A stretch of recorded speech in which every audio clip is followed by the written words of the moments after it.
Escuchas Conversaciones sin Pauta. Diálogos urgentes sobre el país que tenemos y el que queremos tener. Un podcast de Pauta 100.5 con Claudia Álamo. Como todo en la vida, para mirar hacia adentro hay que saber mirar hacia afuera. Así sucede con las personas y también pasa con los países. Leer los movimientos en el mundo para entender el contexto, observar lo que pasa en política exterior para entender su impacto en el devenir de la política nacional, en nuestras vidas cotidianas. Bueno, Juan Gabriel Valdés sabe de esto. Quiero decir que sabe del mundo y sabe de Chile. Habitante de un mundo progresista, ligado más bien, ¿no es cierto?, al Partido Socialista, por ahí, como esa afinidad. Fue canciller en el gobierno de Eduardo Frei Ruiz-Tagle, embajador de Chile en España y en Estados Unidos, desde donde acaba de regresar cuando cambió el gobierno. Bueno, es probablemente en las ideas de izquierda o del progresismo donde él tiene puesto su corazón y su mente también. Soy Claudia Álamo y estas son Conversaciones sin Pauta. Don Juan Gabriel Valdés, muchísimas gracias por estar acá. Muchas gracias por invitarme. Yo te decía que la idea de esta conversación, para quienes nos van a escuchar después, es poder transitar lineal o desordenadamente. No sé, cómo se vaya dando. Pero he pensado mucho porque tú vienes llegando de Estados Unidos, donde no solamente te tocó todo el tema de la candidatura de Michelle Bachelet, que ya hablaremos, pero como de lo que representa en lo simbólico, sino también de tener que entenderte con un gobierno complejo como el de Donald Trump. Un segundo mandato de una figura que ha sacudido al mundo y que probablemente como embajador de Chile en Estados Unidos, más allá de lo diplomático, ¿qué es lo que viste? ¿Qué es lo que te chocó? ¿Qué es lo que te afectó? ¿O qué es lo que valoraste? A ver, yo tengo que decir que yo llegué como embajador de Michelle Bachelet originalmente. Sí, tienes razón. Y llegué a un mundo que era el mundo de Obama. Y el mundo de Obama para Chile era extraordinariamente afable, amistoso. Hay que recordar que cuando Michelle visitó al presidente Obama, la reacción inicial de Obama fue decir, my second preferred Michelle. Mi segunda preferida Michelle. Y fue todo muy cordial, en fin, fue una conversación centrada en acuerdos de libre comercio y en temas de ese tipo. Después vino Trump, que fue la gran sorpresa histórica en Estados Unidos porque nadie pensó que podía ganarle a Hillary, incluido yo. Yo pensé que Hillary no podía ser derrotada en esa elección. También me sorprendió, y me acuerdo perfectamente del momento en que yo estoy mirando televisión a las 11:30 de la noche y mi señora me dice, oiga, es hora de apagar la televisión, y yo digo, es que ha aparecido un tipo aquí que yo no he visto nunca nada igual a él en una de las primarias republicanas, que empieza a insultar a los demás candidatos, incluido Bush, que era el hijo del presidente Bush y hermano del presidente Bush. Yo dije, no he visto en política un fenómeno como este, por lo tanto me quedé hasta la 1 de la mañana viendo a este señor que no se me ocurrió, impactado. Ahora, ese Bush, ese Trump que a mí me tocó en esa época conocer, yo estuve en la Casa Blanca con él 2 veces, y claro, era un fenómeno nuevo desde el punto de vista de las comunicaciones, de la manera como se comunicaba con la gente, de la agresividad, pero no era el Trump de hoy. O sea, en esa época había un señor que estaba relativamente desorientado. ¿Y todavía estaba un poco contenido, dices tú? No contenido y controlado por lo que se llamaban los adultos en la habitación, que eran los generales que se pusieron ahí para que lo controlaran. Ya. Y que naturalmente impidieron que hiciera cosas como cuando, por ejemplo, llamó al ministro de Defensa y le dijo, mire, ya estos manifestantes en la calle, ¿no les podemos disparar a las rodillas? Ese tipo de preguntas y de ideas las controlaba un grupo de gente que tenía alrededor. Esta victoria es una victoria que deja a una persona rodeada solamente de aduladores y de personas que lo aprueban y de personas que están incondicionales a él. Y ese gobierno, el gobierno de hoy, no solamente ha transformado la manera como se gobierna en Estados Unidos, sino que para mí, que llegué a estudiar a ese país en el año 72, yo nunca he visto una transformación más impresionante de un país que la que he visto de Estados Unidos. Estados Unidos no es el que yo conozco. ¿Qué viste en este Estados Unidos? Porque una cosa es que un gobierno, un liderazgo, gobierne de una manera distinta y plantee otros lineamientos. Y otra cosa es que esto significa una transformación social o aparezcan nuevos factores sociológicos, modos de vivir. ¿Qué es lo que viste? En primer lugar, y esto es importante de saberlo, porque está reproduciéndose en otros países y de alguna manera se busca reproducir aquí. Aquí un proceso deliberado, planeado de una revolución en el terreno económico, absolutamente de un liberalismo fuera de control, en que se favorece a los sectores más ricos y en que efectivamente los grupos que están instalados en el aparato tecnológico y en el aparato bancario del sistema económico son los que controlan sin ninguna capacidad de dirección o de orientación o de reorientación de parte del Congreso. No estoy diciendo de parte del Estado, de parte del Congreso.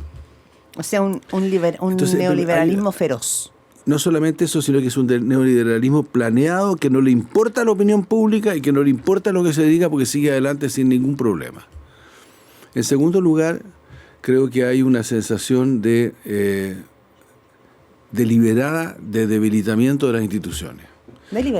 Deliberada. Yo creo que hay la idea, por ejemplo, de que el Congreso queda fuera, de la cual participa plenamente el Partido Republicano, porque ese es el problema de fondo, es paralizar el Congreso. El Congreso de Estados Unidos está completamente paralizado. En ninguno de los temas importantes el Congreso de Estados Unidos puede decir, fíjese que aquí tengo objeciones. Y por último, una presión psicológica y además política sobre la Corte Suprema y sobre las instituciones de la justicia que han llevado a un debilitamiento de la credibilidad en la Corte Suprema y en la justicia, porque hoy día son vistos como una parte del aparato político de Trump. Y eso no debería ser así, nunca fue así en el pasado. Ahora, esto que tú describes, Juan Gabriel Valdés, está cristalizado en un Donald Trump que se cree un rey, que se siente omnipotente, y el mundo de alguna manera se lo está demostrando. Él tiene hoy día el poder para ir a Irán, para entrar en Venezuela, para marcar pauta, para que el mundo demócrata no exista. Bueno, es un problema de los demócratas, ya hablaremos de eso, pero quiero decir, algo tiene la figura de Donald Trump que le permite moverse con esa soltura, con ese poderío. Porque ¿es la sociedad norteamericana la que le está dando ese beneplácito? ¿O se desconectó la sociedad? ¿Le da lo mismo? No, él conectó a la sociedad. Yo creo que Trump, en primer lugar, yo creo que es una persona que no puede ser menospreciada. Hay una tendencia en la parte de la gente que no le gusta a Trump a pensar que Trump es una especie de payaso y una cosa un poquitito derogatoria de todo lo que hace. Yo creo que es una persona con un instinto de poder absolutamente extraordinaria, desde ese punto de vista. Es un líder al nivel de lo que fue Mussolini en su momento. Es decir, es un tipo que recoge de la sociedad aquellos dolores que la sociedad tiene y que en Estados Unidos produjo en particular la globalización, vale decir, todos los sectores que se vieron desplazados por el traslado de las fuentes de trabajo a otros países con mejores con sueldos más baratos, en fin, desde Vietnam y China hasta México, que gente que sintió que todos estos acuerdos con América Latina eran una brutalidad. A mí me tocó negociar al comienzo el acuerdo de Chile con Estados Unidos y me acuerdo de haber visto parlamentarios que dicen solamente puede causarnos daño esto, pero el país es tan chico que sigamos. El país con el que estaban negociando, sí. O sea, nosotros. Esa gente sufrió mucho, lo pasó muy mal. Todo el mundo agrario norteamericano se siente amenazado. No solo eso, sino que allí no hay un tema solo económico, hay un tema cultural. Las iglesias están vacías, los padres... Yo he conocido parejas de campesinos americanos que tienen una hija trans en el ejército. Personalmente los he conocido. Ya.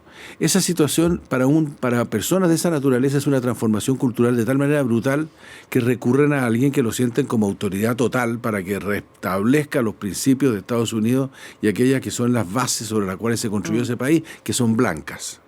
Entonces hay un conjunto de fenómenos que va desde el racismo hasta los temas de reacción frente a la modernidad y frente a la globalización económica, que Trump lo interpreta en su momento y por eso que llega a la primera presidencia. Pero ahora llevó a Estados Unidos a una guerra, ¿no? Moviliza tropas. Esto además lo leímos en la prensa norteamericana, ¿no es cierto? Invitados, lo voy a decir con estas palabras, invitados por Israel a participar de esta arremetida en Irán. Y uno ve que las encuestas están en la cual Donald Trump está bajando. Así es. ¿Habrá un cambio en la sociedad? Porque esto viene predecido además, ¿no es cierto?, de todo un movimiento interno, antimigración, con redadas durísimas, o al menos con imágenes durísimas, de la cual, hasta por lo menos acá, no sé cómo lo viste tú como embajadora allá, no había mucha crítica o marchas de la sociedad norteamericana o estadounidense para repudiar ese tipo de acciones. Lo que sucede es que, a ver, yo quisiera volver al tema de Trump.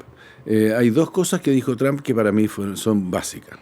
La primera, que la dijo con sin reírse, dijo: si yo mato a alguien el domingo en la mañana en la Quinta Avenida de Nueva York, a mí no me va a pasar absolutamente nada. y por lo tanto él se siente en ese sentido de tal manera protegido por aquel fenómeno que él está interpretando, esa masa de gente que lo apoyó, que le da lo mismo el tema, o que expresa que el tema legal no es su límite, ni está ahí, ni hay una barrera ahí. La segunda cosa que dijo es que Estados Unidos no podía seguir perdiendo guerras estúpidas y que por lo tanto no iba a involucrar más a Estados Unidos en una guerra. Y sí lo ha hecho. Y yo creo que ese factor ha sido un factor que le ha provocado una caída en las encuestas muy fuerte, porque en Estados Unidos esa misma gente que votó por él porque se sentía desamparada, también se sentía desamparada porque sus hijos partían a guerras en países que no sabían que existían. Por lo tanto, esa idea de tener un hijo que se muere afuera era una idea tan dramática para esa gente que cuando Trump dijo: yo en contra de los demócratas que se meten en todas las guerras imaginables, no me voy a meter en ninguna, hubo un éxito brutal y hoy día no está cumpliendo y lo están acusando sus propios partidarios. Por eso se está yendo a pique desde ese punto de vista. Ya. Ahora, ¿lo afectará estar yéndose a pique a él? El problema es el siguiente. Porque él ya se siente todopoderoso. Claro, no, aquí hay casi un cambio de una monarquía. Ese es otro fenómeno que tiene que ver con la imaginación americana, pero es una cosa absolutamente increíble que la moneda de los 250 años vaya a tener la cara de Trump. Por eso digo. Que el Lincoln Center cambió, que el Kennedy Center cambió de nombre, que le va a poner el nombre de él al aeropuerto de Washington. Que, o sea, realmente son cosas que son increíbles. Como con poco pudor. Por eso también, cuando ¿no? yo digo que es otro país del que yo conocí, este es otro país. La gente no parece ser capaz de enfrentar una situación de esta naturaleza. Están muy sorprendidos todos. Ya. Hay una gran sensación de sorpresa. Claro, como cuando te quedas pasmado, Claro, en ese nivel de más bien sorpresa. Ya, y solo breve para pasar por el tema, ¿cómo se vivió internamente el tema de la crisis migratoria? Eso lo quiero ligar también con el resto de otros países. La crisis migratoria no es patrimonio hoy día de ningún país, lo viven todos. Y él desplegó una ofensiva muy grande. Así es, con mucho dinero. Y con mucha brutalidad, porque digamos que cuando se dice que la gente no ha reaccionado frente a la crisis migratoria, yo creo que sí ha reaccionado. Pero hay varios muertos de gente que reaccionaron, incluso de personas que estaban en un automóvil y le gritaban algo y el tipo disparaba a matar. O por ejemplo esa persona que mataron en Minnesota en que fue una cosa francamente brutal, que la vio todo el país. Un hombre que lo botaron al suelo y que cuando estaba botado de espalda le metieron un balazo en la cabeza. Sí. Eso es impensable. Ahora, Estados Unidos es un país que ha tenido siempre el drama del racismo como un fenómeno muy central de su historia. Y ese drama del racismo lo que hace básicamente es que se desata con el tema de la inmigración. Y por lo tanto el sueño o el temor nos están desplazando. Cuando dice y hay una conspiración para desplazarnos. Esos son los blancos. Lo que hace simplemente es enfrentar el hecho de que en 20 años más Estados Unidos no va a ser un país gobernado por blancos, ni va a tener blancos como principal mayoría. Bueno, eso es como ese es como ese universo trampista. Pero te quiero, para linkearte con Chile, si tú eras embajador en Estados Unidos y estabas oliendo este clima, ¿por qué el gobierno de Chile quiso presentar la candidatura de Michelle Bachelet, que es la antítesis es como la antítesis de ese clima y evidentemente la antítesis de una figura como Donald Trump? Y ya sabemos que con un veto se cae. ¿Por qué el gobierno de Gabriel Boric, y en este caso tú como embajador, toman la decisión de presentarla igual? Mira, yo creo que Naciones Unidas es bastante más que Estados Unidos. Ahora, y ya la situación es clara. Antes de comenzar, tú me decías el momento histórico. Yo creo que si uno se pone en la cabeza de los historiadores que van a contar este momento, lo que van a decir es que hay un poder hegemónico que está perdiendo la hegemonía y que está siendo pasado a llevar por un segundo país que se llama China y un mundo asiático que van avanzando a una velocidad gigantesca. Y eso hace que la tensión interna sea muy grande. Por lo tanto, los grandes imperios decaen. Miramos la historia de Inglaterra y la de los romanos para comenzar, que es una lectura que tienen hoy día los americanos de manera obsesiva. ¿Ah, sí? Si uno ve la cantidad de libros que se publican sobre la salida de los romanos y del imperio, es impresionante. Están mirando a ese espejo retrovisor para entender el movimiento ahora. Claro, y es verdad. O sea, efectivamente Estados Unidos está decayendo desde muchos puntos de vista, y lo grave, y a mí me preocupa muchísimo eso porque tengo una relación con ese país muy íntima y le ha sido muy importante para mí en mi vida. Ese país está perdiendo valores, está destruyendo valores, está destruyendo prácticas democráticas que tuvo durante décadas. ¿Por ejemplo? Por ejemplo, el respeto a las instituciones. Hoy día cuando uno oye hablar de la Corte Suprema parece que estuviera hablando de un partido político. Pero Juan Gabriel, yo viví Nixon. Hoy día eso es críptico. Hoy día eso es como algo que está pasando en Marte. No estoy diciendo entiendo el valor de eso para la solidez de las democracias. Sí. Sobre todo. No es un tema menor. No es un tema menor. Y sobre todo para una democracia que ha sido como clave en entregar esa imagen. Pero hoy día eso a la ciudadanía no le importa. A la ciudadanía no le importa. ¿Tú crees que le importa? Yo creo Tiene una que mirada tan crítica de las instituciones. Sí. O sea, yo creo que sí le importa. Lo que participa de la mirada crítica. Pero cuando tú ves de que efectivamente a una persona la pescan en Minnesota, porque era moreno y andaba sin el carnet de identidad a pesar que era ciudadano americano, y el tipo despierta en Chicago porque no sabe dónde está en una cárcel y la mamá lo busca durante 3 días y no sabe dónde está, te puedo asegurar que le preocupan los tribunales porque es la única parte donde podría ir a pedir que le entreguen el hijo. Y eso cuando se da cuenta uno de que los tribunales han sido manipulados de tal manera que empiezan a perder credibilidad, o al revés, que aparece un juez valiente que dice ese señor tiene que entregarlo inmediatamente y tienen que informar dónde está, el Poder Judicial vuelve a recuperar fuerza. Entonces yo creo que aquí hay un tema, cuando estoy comparando países, y te digo de que este país a mí me cuesta reconocerlo de pronto, yo viví Watergate cuando era estudiante, y mi profesor de la época en la universidad donde yo estaba me dijo, no venga a clase, quédese en su casa y vea Watergate por televisión porque va a aprender mucho más de política ahí que lo que va a aprender en mi clase, me acuerdo siempre. Watergate fue muy impresionante. O sea, un grupo de senadores republicanos y demócratas pillaron una mentira al presidente de Estados Unidos y le dijeron se va. Y se fue. Eso hoy día es inconcebible. Sí. Entonces, ahí hay un deterioro de la política gigantesca en Estados Unidos. Estás escuchando un podcast original de Radio Pauta, 100.5. Vuelvo a Chile, solo breve porque después quiero ir a lo que le pasa a un progresista como tú en este cambio también de ciclo en Chile.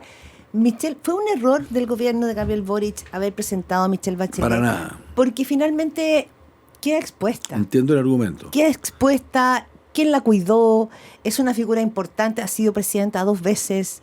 Podrán haber diferencias no solamente en la derecha, sino incluso en los mundos de izquierda respecto de lo que implica, de lo que representa Michelle Bachelet. Pero había un mundo progresista como llamado a protegerla. Mira, yo he trabajado en Naciones Unidas muchos años. Estuve en Haití a cargo de Naciones Unidas durante 4 a 3 años y medio.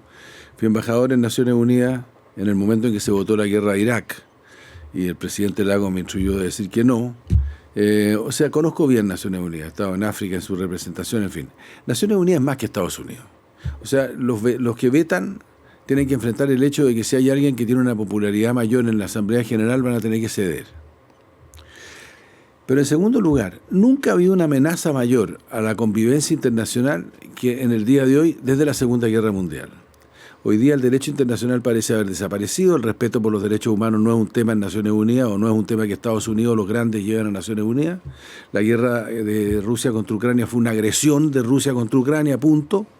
Podrán encontrarse las históricas razones que quieran, pero fue una guerra de agresión. Estados Unidos bombardea a Irán contra todo el derecho internacional imaginable. Por lo tanto, nunca ha sido más necesario que hoy una organización en la cual se puedan encontrar los países y conversar entre ellos y tener un debate público, abierto frente a la gente.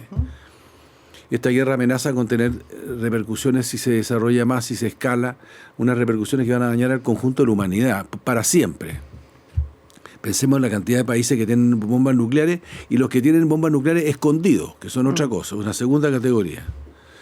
En ese contexto, Michelle Bachelet lo que representa son los valores de Naciones Unidas, la organización que, en definitiva, después de la Segunda Guerra Mundial se organizó para que no siguieran las masacres y las matanzas. Yo entiendo que la gente que va por la calle dice Naciones Unidas, un gastadero de gente que se junta ahí que les pagan bien para que conversen y no llegan a nada. Yo entiendo eso. Y la verdad es que tampoco gravitan mucho. No sé qué ha hecho. Ahora último no gravita. Estoy de acuerdo. No. O sea, en todo el tema Gaza, en todo el tema... No, puede levantar la voz, levantar la bandera, pero es como un viento que pasa lento por los oídos. Claro. No. La pregunta es qué haríamos sin eso. Porque si no hay eso, entonces ya no existe ninguna posibilidad, no hay posibilidad alguna de tener capacidad de igualdad de los estados, de respeto por el desarrollo, por la integridad territorial de los estados y de respeto por el derecho internacional. Todo eso suenan las frases hechas, pero la verdad es que cuando uno lo vive se da cuenta hasta qué punto eso es necesario.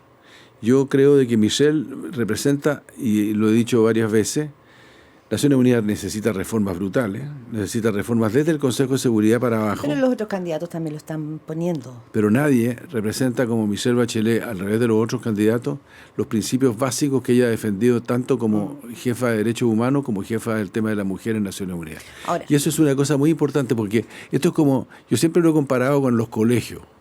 ¿ya? Cuando en un colegio, la idea del colegio es traer un economista que lo traen de alguna financiera para que les arregle las finanzas, sabemos perfectamente el resultado que eso tiene sobre el colegio.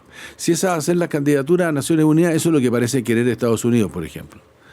En cambio, si llega alguien que tiene los principios básicos de lo que debe ser la educación y lo que debe ser la formación de jóvenes en un colegio, si tiene que aplicar cortes, si tiene que aplicar supresión de algunos temas, lo va a hacer con una legitimidad distinta, va a ser creíble. Entiendo.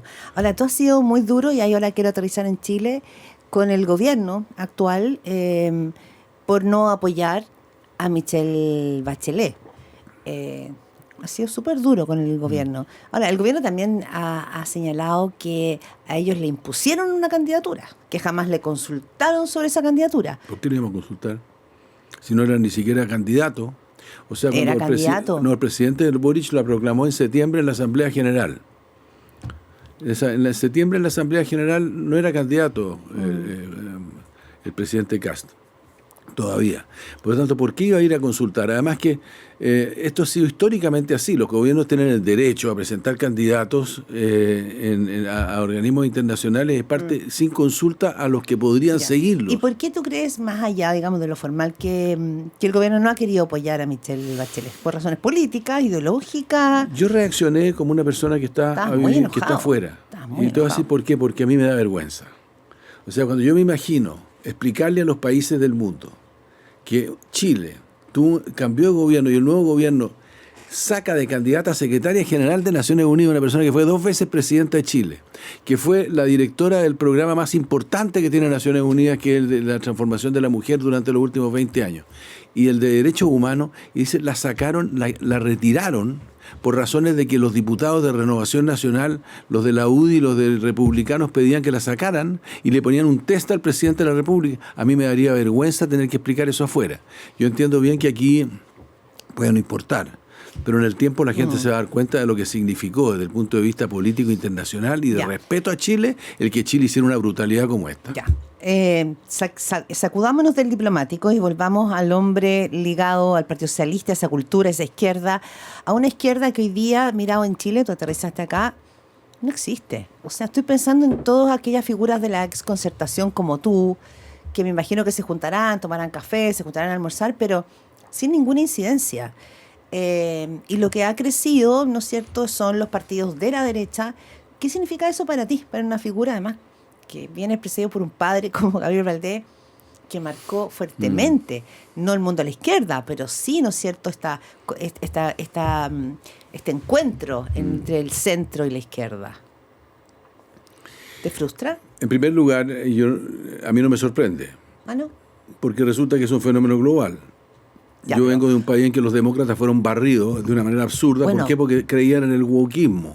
Pero por lo mismo, porque vieron lo que pasaba, podrían haberse adelantado. ¿No es más habiloso a esperar que llegue? Es difícil.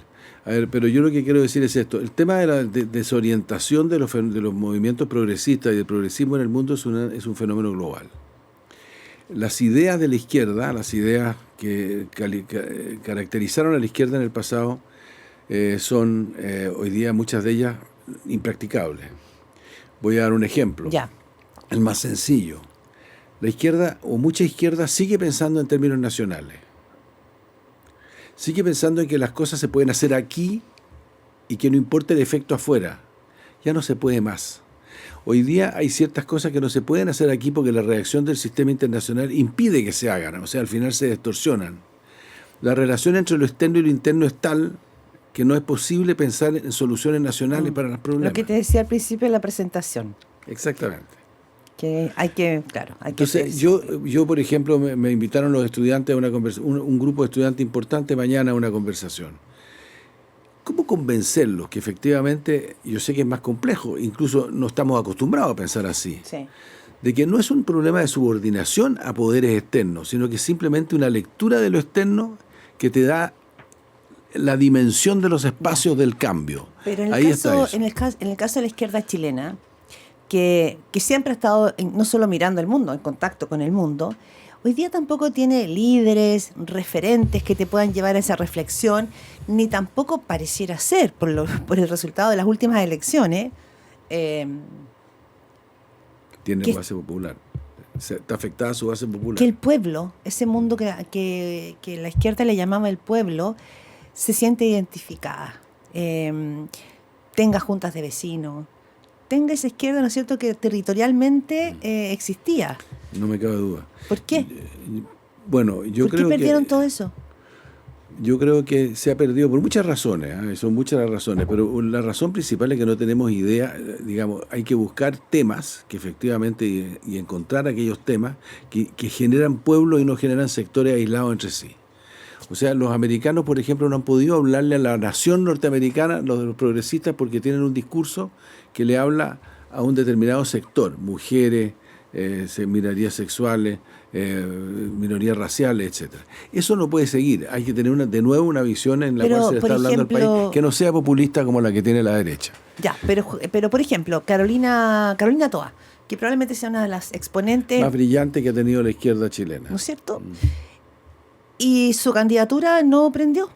No prendió ni en el Partido Socialista, esa es la verdad. Sí, yo creo que en el Partido Socialista ha habido, y en todos los partidos, ha habido un gran egoísmo, ha habido una visión bastante clientelar en muchas de las cosas que se hacen. Muchos de los dirigentes simplemente han sido caudillos y no han sido dirigentes políticos en términos de amplitud, ya que recordabas tú a mi padre. Ese tipo mi padre nunca fue caudillo. Lo que buscaba era juntar gente para objetivos grandes. Ahora, obviamente, en el tiempo que viene, estamos frente a un gobierno que tiene problemas muy serios. Y los problemas de este gobierno son muchísimo más serios que los que tuvo Boric. Cuando a mí me dicen de que es lo mismo porque los carecen ambos de experiencia de gobierno, digo sí. Y cuando me dicen a mí también tienen rigidez ideológica, yo digo sí, tenían rigidez ideológica los dos. Pero hay una diferencia brutal. ¿Cuál? Que el que perdió el primer plebiscito constitucional, que fue la izquierda el Frente Amplio en particular, dado el tipo de constitución que se presentó, tuvo un presidente que fue capaz de cambiar en el tiempo y decir, no, esto no puede ser, no voy a perder de nuevo con ese plebiscito, lo que la gente quiere es otra cosa, y por lo tanto voy detrás de eso. Giro. Y voy a buscar, y se abrió a un mundo de viejos que podían ayudarlo y que generó dirigentes y lideratos como el de la Carolina. Yo lo que veo aquí es mucho más serio, porque veo un cuadro en el cual los que perdieron el segundo plebiscito están haciendo exactamente como si no hubieran perdido el segundo plebiscito. Como si hubiesen ganado. Como si hubieran ganado. Claro. Y fue lo mismo que hicieron en la época, porque ellos tuvieron la oportunidad. Había una comisión previa que les entregó una propuesta de constitución en la cual podían ellos incorporarse con otros sectores políticos. Ahora, y hoy día da la impresión que la opinión pública les importa un bledo y, por último, no tienen un presidente que esté en condiciones de cambiar.